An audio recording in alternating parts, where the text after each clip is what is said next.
بسم اللہ الرحمن الرحیم۔ ناظرین، آج جاتی عمرہ میں ایک کوہرام برپا ہو گیا اور سب کے سب سر پکڑ کر بیٹھ گئے کہ یہ ہوا کیا، ہم کیا امید لگائے بیٹھے تھے، یہ تو الٹا ہو گیا۔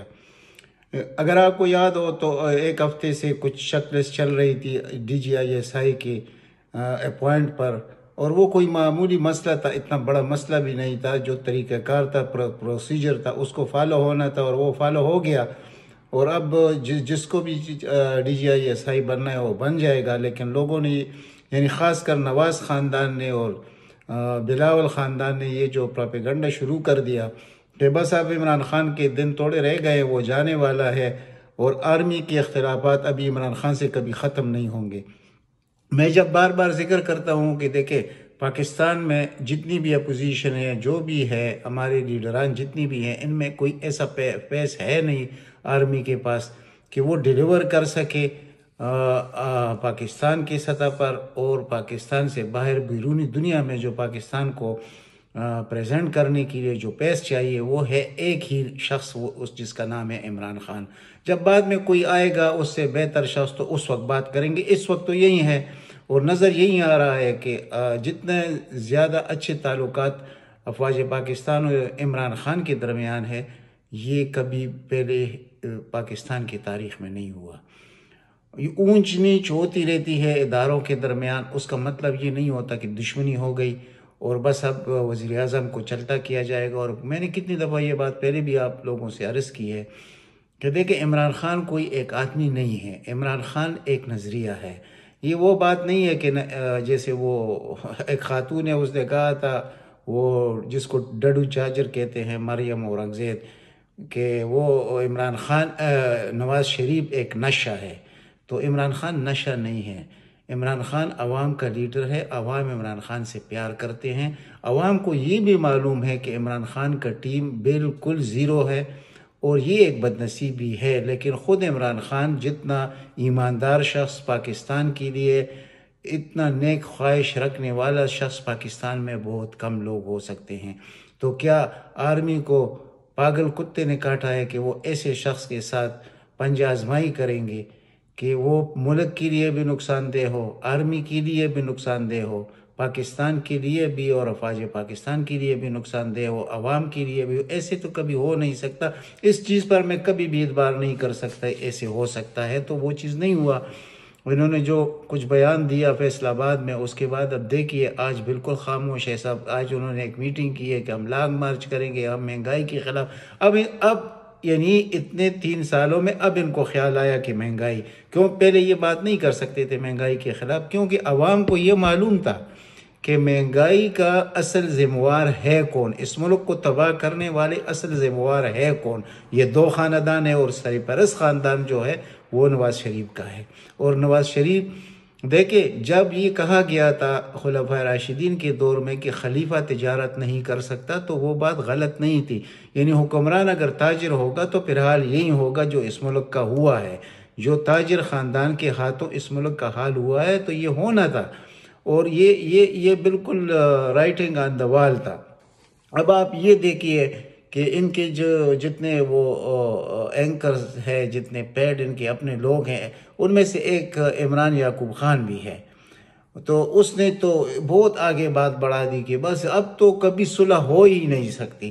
یعنی کہ اللہ نہ کرے کہ کسی نے کسی کے گریبان پہ ہاتھ ڈال دیا، کسی نے کسی کو قتل کر دیا۔ بھائی، یہ پاکستان کا چیف ایگزیکٹو ہے، سب لوگ اس کے ماتحت ہیں، جو بھی ہوگا وہ اس کے مشورے کے بغیر ہو نہیں سکتا۔ اور وہ عمران خان کسی کا یہ لحاظ نہیں کرتا کہ یہ میرا قریبی ہے، یہ میرا دشمن ہے، یہ میرا دوست ہے۔ جو بک کے ساتھ جانے والا آدمی ہے، تو وہ جو اس نے کہا وہ ہو گیا، اور وہ جو غلط فہمیاں تھی وہ بھی دور ہو گئی۔ غلط فہمی کیا تھی؟ کچھ بھی نہیں تھی، لیکن ہمارے کچھ وزراء بھی ایسے ہیں، جیسے فواد چودھری ہے، ابھی کہتے ہیں کہ مسائل سب حل ہو گئے۔ وہ بھائی، مسائل تھے کہاں؟ آپ کو کس نے وزیر اطلاعات بنایا؟ آپ اگر حکومت کے اسپوکس پرسن ہیں تو آپ پہلے سوچیں کہ آپ کیا رہے ہیں۔ یعنی یہ تو آپ دشمنوں کو یہ موقع دے رہے ہیں کہ ہاں جی بالکل اختلافات بھی تھے اور مسائل بہت خراب تھے، لیکن اب ٹھیک ہو گئے۔ یہ آپ کا بیان ہے، اور آپ اس خود کو بڑا پتہ نہیں کیا سمجھتے ہیں، اور یہی تو مسئلہ ہے ٹیم کا، جو میں اکثر ٹیم کی بات کرتا ہوں تو ان میں یہ شخص بھی ہے، وہ چھوڑ دیجئے کہ یہ ہر بات میں وہ انگلیاں ڈال دیتا ہے، لیکن بات کا جو نتیجہ ہوتا ہے اس کے نتیجے سے یہ باخبر نہیں ہوتا کہ میں کیا کہہ رہا ہوں، تو عوام کو پھر شک ہونے لگ جاتا ہے کہ ہو سکتا ہے کہ حقیقت ہو، تو ایسی کوئی بات نہیں ہے۔ انہوں نے جو وہ ہر وقت یہ اپوزیشن جب مٹائی اکاتی ہے، خصوصاً شریف خاندان جب کوئی بھی بات سنتی ہے اس طرح اپنے حق میں تو فوراً یہ مٹائی کھانا شروع کر دیتے ہیں، لیکن الٹا ان کو الٹی آنا شروع ہو جاتی، تو آج بھی صحیح ہوا ہے، کیونکہ آج جب کمانڈ اینڈ کنٹرول سینٹر کا دورہ کرنا تھا تو وزیر اعظم اور آرمی چیف نے اکٹھے کیا اور بہت ہی خوش اخلاقی سے ایک دوسرے کے ساتھ گپ لگا رہے تھے، اور کسی یعنی کوئی دشمن بھی یہ نہیں کہہ سکتا تھا کہ یہ آپس میں ان کا کوئی اختلاف ہے۔ اور بلکہ جب امریکی انوائے سے ملاقات ہوئی جنرل باجوہ کی، تو اس ملاقات کی پوری تفصیل یعنی ایک ایک لفظ اس نے عمران خان کو بتا دیا کہ یہ سب کچھ ہو رہا ہے، ہماری یہ باتیں ہوئی ہیں افغانستان کے متعلق، پاکستان کے متعلق، تو جتنا بھی افغانستان پر وہ زور ڈالیں گے یعنی معاشی لحاظ سے، لیکن اس کا فائدہ امریکہ کو بھی نہیں ہوگا، فائدہ دنیا کو بھی نہیں ہوگا، پاکستان کو بھی نہیں ہوگا، آخر کار وہی ہوگا جو افغانی عوام چاہتے ہیں، جو طالبان چاہتے ہیں۔ انہوں نے 20 سال قربانیاں دی ہیں اور وہ ہی کامیاب ہوں گے۔ اور یہ ایک پیج جب ہم کہتے ہیں تو یہ پیج اس وجہ سے کہتے ہیں کہ سب سے بڑا مسئلہ جو پاکستان کا اس وقت ہے وہ دو بڑے مسائل جو ہے، ایک ہے کشمیر اور ایک ہے طالبان، کہ ان دونوں کے ساتھ ہم نے چلنا ہے۔ کشمیر کو ہم نے الحمدللہ اور انشاءاللہ ہم نے آزاد کرنا ہے، اور آپ کو دیکھتے رہیے، میں اپٹمزم والی باتوں میں نہیں جانا چاہتا، لیکن جو حالات خطے کے بن رہے ہیں، جو بلاکس بن رہے ہیں، جو ابھی خیبر سونک کا جو تجربہ ہوا ہے کامیاب میزائل کا چائنا کا، اس کے بعد تو توازن بالکل دوسری طرف چلا گیا ہے۔ اب تو توازن سپر پاور ایک ہی رہ گیا ہے جس کا نام چائنا ہے، اور جب وہ سپر پاور بن گیا تو اس کا مقصد آپ خود سمجھیے کہ اس کا کیا مقصد ہو سکتا ہے، پاکستان کے حق میں یہ کتنا بہتر ہے، اور اس میں پاکستانی انجینئر اور سائنسدان شامل تھے۔ زیادہ جو وقت دیا گیا ہے اس کے بنانے میں وہ پاکستانی، وہ خود مانتے ہیں چائنیز، تو اب تو انڈیا کے پاس کوئی راستہ رہ نہیں گیا، اس کے پاس پاکستان کا کوئی توڑ نہیں ہے، چائنا کا کوئی توڑ نہیں ہے، تو کشمیر تو آزاد ہونا ہے۔ یہ جس طرح مولی گاجر کی طرح کشمیری عوام کو شہید کیا گیا ہے، اس کا وقت آنے والا ہے، یہ پوری انڈیا کے برہمن کے ساتھ کیا ہوگا یہ بھی آپ دیکھتے رہیے۔ اور اب افغانستان کے بعد جو کشمیریوں کو حوصلہ ملا ہے، پہلے بھی ان کا حوصلہ کسی سے کم نہیں تھا، اور جو خون انہوں نے دیا ہے، دنیا میں بہت کم اقوام اس طرح خون دے سکتی ہے، لیکن اب وہ دو چند ہو گیا ہے، تو آپ دیکھتے رہیے انشاءاللہ سال 1.5 سال کے اندر کشمیر بھی آزاد ہوگا، اور یہ افغانستان جو کہ دنیا کا امیر ترین ملک ہے منرل کے لحاظ سے، یہ کہاں سے کہاں پہنچے گا، کیونکہ جو لوگ ادھر اقتدار میں آئے ہیں وہ اللہ کے خوف والے لوگ ہیں، اللہ کا نظام نافذ کرنا چاہتے ہیں، اللہ ان کی مدد کرے گا، ان کا کوئی کچھ نہیں بگاڑ سکتا، وقتی مشکلات ہے یہ بھی دور ہو جائیں گے۔ تو اس پر تفصیلی آج ملاقات میں جنرل باجوہ اور عمران خان کی بہت تفصیلی بات چیت ہو چکی ہے، لیکن جو ہمارے سابق حکمران ہیں، آپ ذرا اس پر غور کیجئے کہ IMF کے کچھ لوگوں سے نواز شریف نے ملاقات کی ہے، اور نواز شریف نے جو ملاقات کی اس میں یہ کہا ہے کہ پاکستان کو یعنی اور بھی کھینچو، یعنی جتنی سختیاں کر سکتے ہو کرو، تاکہ ملک میں مہنگائی ہو، تاکہ عوام روڈوں پر آئے اور ہمارا دوبارہ نمبر آئے اور آپ بھی مزے کریں اور ہم بھی کریں۔ ایسے ہونے والا نہیں ہے، دیکھیں یہ تو تب ہوگا جب یہ 23 کروڑ عوام مر جائیں گے۔ ایسے کبھی ہوا ہے دنیا میں کہ ریاست کے خلاف یعنی اس شخص نے، اس کے خاندان نے پوری ریاست کے خلاف انڈیا سے مل کر جو سازشیں کی ہیں، پاکستان کے جتنے راز اس نے افشا کیے ہیں، اور اس نے خود کہا تھا کہ میرے سینے میں بڑے بڑے راز ہیں۔ راز تو ہر وزیر حکمران کے، سابق حکمران کے دلوں میں ہوتے ہیں، لیکن وہ ایک حلف اٹھاتا ہے اللہ کے سامنے کہ میں کبھی زندگی میں اس ملک کے رازوں کو افشا نہیں کروں گا، تو وہ اس طرح ذلیل شخص جو یہ بات کر رہا تھا، تو یہ اس سے تو دور نہیں تھا کہ IMF کو بھی یہ کہہ سکتا تھا۔ یعنی جہاں جہاں سے پاکستان کو کوئی فوائد حاصل ہو سکتے ہیں تو اس شخص کی دشمنی ہے پاکستان کے ساتھ کہ یہ نہ ہو، کیونکہ اگر یہ عمران خان، ابھی مسئلہ کیا ہے عمران خان کا؟ مسئلہ ہے مہنگائی کا، اور مہنگائی کن کی وجہ سے؟ یہ بڑی لمبی تفصیل ہے جو اس ویڈیو میں نہیں ہو سکتی۔ یہ ان دو خاندانوں کی وجہ سے ہے، بدنامی آئی ہے عمران خان کے ذمے۔ تو اب عوام کو بھی تھوڑا شعور ہو چکا ہے۔ انشاءاللہ الیکشن تک آپ دیکھتے رہیے کہ کیا کچھ تبدیلیاں آتی ہے اس ملک میں۔ لیکن کچھ بھی ہو جائے، دنیا میں کچھ بھی ہو جائے، یہ تب آ سکتے ہیں اقتدار میں جب پاکستان کی 23 کروڑ عوام خدا نخواستہ مر جائے۔ یہ تو کبھی ہو نہیں سکتا۔ ان کا جو وہ خیال ہے کہ چوتھی بار بھی پاکستان پر ہم حکمرانی کریں گے اور اس کو اس سے زیادہ کلاش کر کے چھوڑیں گے، تو یہ کبھی نہیں ہو سکتا۔ یہ میری بات آپ اپنے ذہنوں پر لکھ لیں کہ یہ بات جب میں کرتا ہوں یہ بڑے سے وثوق سے کرتا ہوں، اور انشاءاللہ ایسا ہی ہوگا۔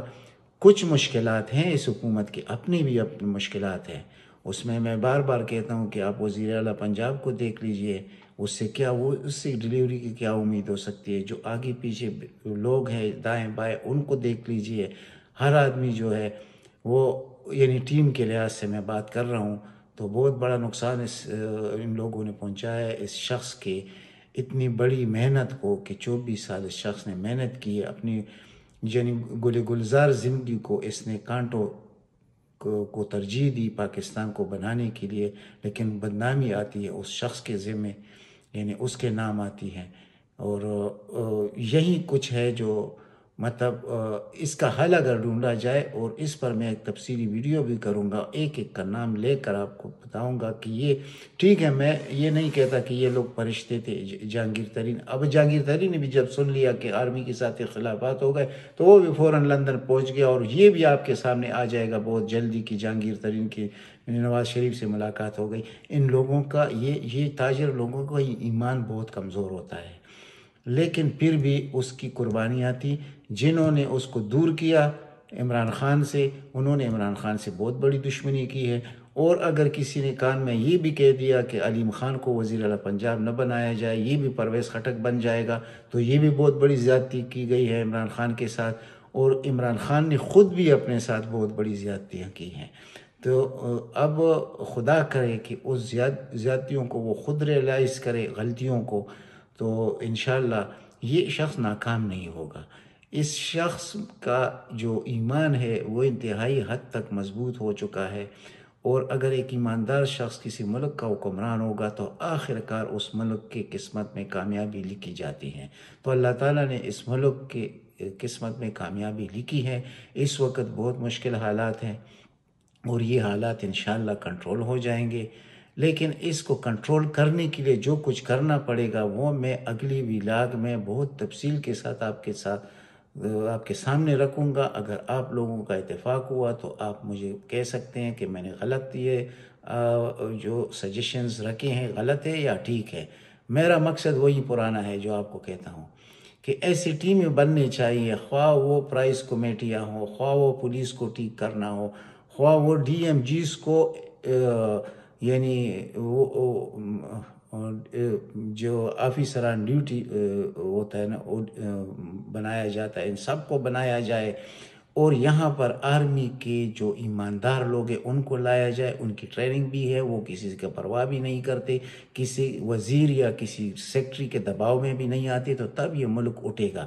اس کے علاوہ کوئی حل ہمارے پاس نہیں ہے، بلکہ ہر ہیڈ کوارٹر میں ایک آرمی آفیسر ہونا چاہیے، اور اس ملک کا جو مسائل ہے، جو ذخیرہ اندوزی ہے، اس کی پیچھے فوج کے لوگوں کو لگانا چاہیے، بڑے بڑے ایجنسیاں افواج پاکستان کے پاس، ان کے ذمے یہ کام لگا دینا چاہیے، اور اس کے ساتھ ساتھ پولیس کو صحیح طریقے سے ٹریننگ دینا، اور ان لوگوں کو گھر بھیج دینا چاہیے جو کہ یعنی آپ نے اگر پہلے سنا تھا یہ بات یا نہیں سنا تھا تو میں آپ کو بتا دیتا ہوں کہ آئی جی عباس خان تھے، اس نے خود ایک انٹرویو میں کہا تھا کہ پنجاب کی پولیس میں ڈاکوؤں کو بھی ایسے چوز اور ایسائی لگا دیا گیا ہے اس خاندان کے تین ادوار میں۔ یہ بالکل حقیقت ہے۔ تو ایسی پولیس سے ہم کیا توقع کریں گے؟ اور ریفارمز تو اس حکومت نے کیے نہیں ہے پولیس کے، تو وہ بڑی بد نصیبی ہے کہ وہ ریفارم بھی نہیں ہو سکے۔ اب جو طریقہ ہے جو باقی 2 سال رہ گئے ہیں، اس کے لیے یہ اقدامات اٹھانے پڑیں گے۔ اور آرمی سے، یعنی آرمی میں اگر لوگ کہتے ہیں نا کہ آرمی میں بھی کرپٹ لوگ، تو آرمی میں کتنے کرپٹ لوگ ہوں گے؟ 1% ہوں گے، 2%۔ یہاں تو آبے کا آوا ہی بگڑا ہوا ہے۔ یہاں تو آپ کہہ ہی نہیں سکتے کہ 100 بیوروکریٹ ہوں گے تو اس میں سے 5 بھی صحیح ہو سکتے یا نہیں ہو سکتے۔ اور ہمارے عدالتوں کا جو حال ہے وہ بھی آپ لوگوں کے سامنے ہے۔ یعنی آج تک ہماری عدالتوں نے یا ہمارے نیب نے کسی سیاسی آدمی سے ایک پائی بھی نکالی ہو، کتنی شرم کی بات ہے، ڈوب مرنے کا مقام ہے۔ اب تک اتنا ہی، انشاءاللہ ملتے ہیں اگلی ویلاگ میں۔ اللہ تعالیٰ آپ سب کو اپنے امان میں رکھے۔ والسلام۔